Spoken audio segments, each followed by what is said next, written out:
Salam əziz eyləm baxan dostlara. Bu şeiri Ustad Peyman Dumanlı günlərə demən ifa eləyəm. Tamam baxanlar ümidvaram şad olalar.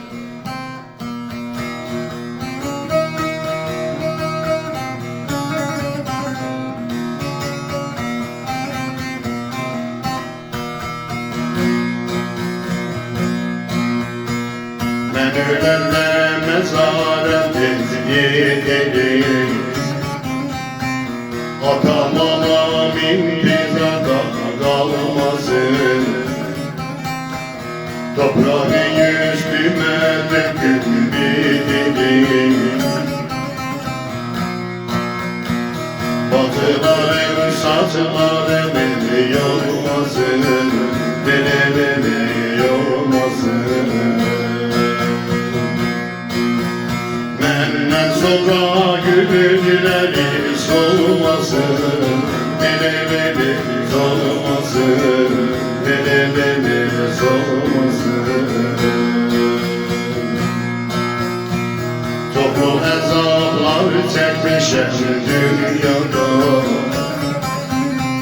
Dedə bilmən ürəyim gedir fəryada. Dedə cavanlığım gidir bərbada, Nefes alan gönlümüzün gülmesin, Deli gülmesin, deli gülmesin.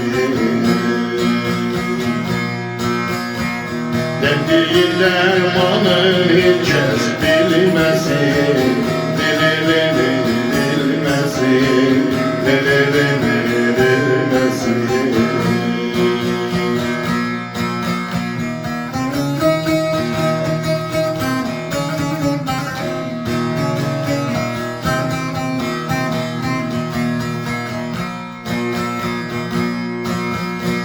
Dumanlayan baharmış olubdu, Gül açmış umsaların solubdu. Arzularım yüreğimde kalırdı,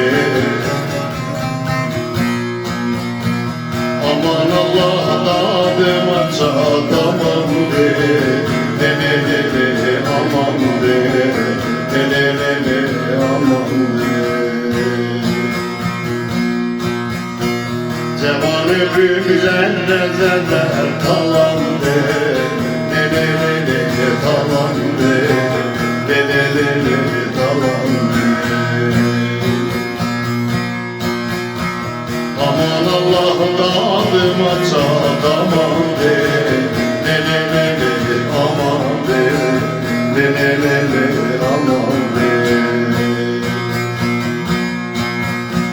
Cevan öpümüzen rezeler talandı,